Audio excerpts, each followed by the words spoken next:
حسين خرجت، من مواليد 9 نوفمبر 1982 في بويسي، فرنسا، هو لاعب كرة قدم مغربي يلعب لنادي ستيوا بوخارست الروماني منذ سبتمبر 2015.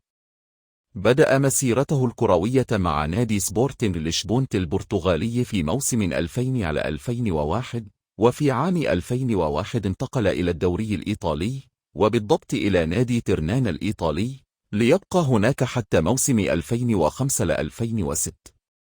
في هذا الموسم انتقل إلى نادي روما الإيطالي على سبيل الإعارة، ثم انتقل بعد ذلك إلى مجموعة من الأندية الإيطالية مثل نادي بيتشينزا، ونادي سينا، ونادي جنو، قبل أن يحط الرحال مع بداية سنة 2011 ببطل إيطاليا وأوروبا والعالم إنتر ميلان على سبيل الإعارة حتى نهاية موسم 2010-2011.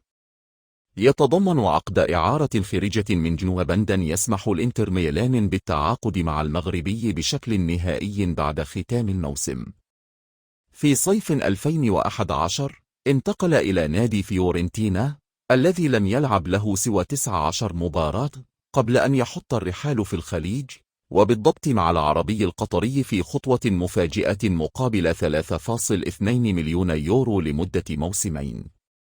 تم الإعلان عن التعاقد بشكل رسمي في 18 يوليو 2012، لكن مقام خارجة لم يدم طويلا في العربي، حيث حدثت الواقعة الشهيرة مع لاعب الغرافة القطري لويس ميني، حيث دار شجار بين اللاعبين أدى إلى توقيف خرجة من طرف الاتحاد القطري مع تغريم اللاعبين معا.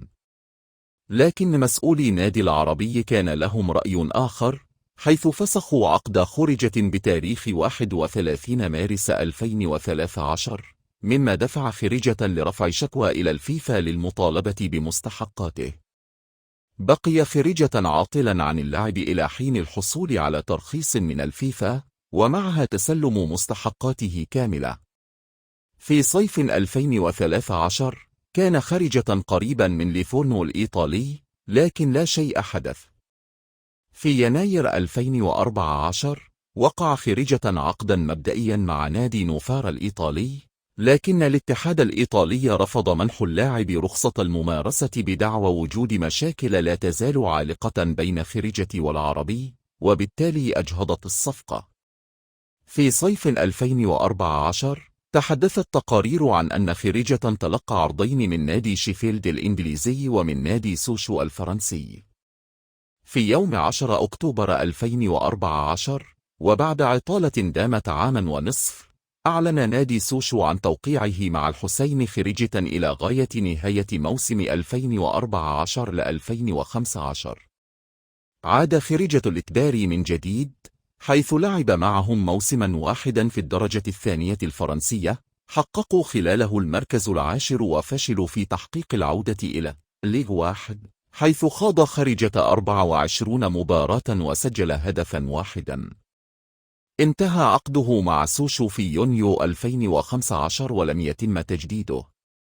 في 18 سبتمبر 2015 أعلن نادي ستيوا بوخارست الروماني عن تعاقده مع حسين خرجة، وبالتالي سيخوض تجربة جديدة في رومانيا بعد تجاربه في البرتغال، فرنسا، إيطاليا، وقطر.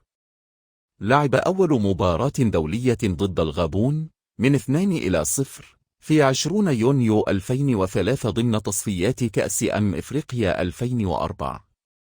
كما شارك 4 مرات في كأس إفريقيا 2004، 2006، 2008، 2012، وسجل 3 أهداف في دورة الغابون وغينيا الاستوائية 2012.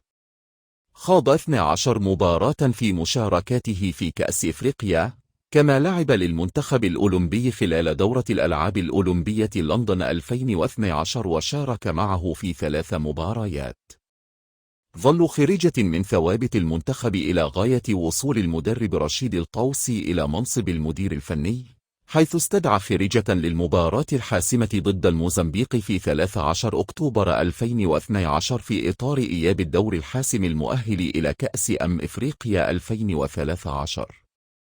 علما أن المنتخب المغربي كان قد خسر الذهاب ب2-0 في الموزمبيق تحت قيادة إيريك جريتس. كان فريجة كعادته لاعبا مؤثرا ومهما في المباراة، حيث سجل الهدف الثالث في المباراة التي انتهت بفوز الأسود برباعية نظيفة، وبالتالي تأهلهم إلى كان 2013.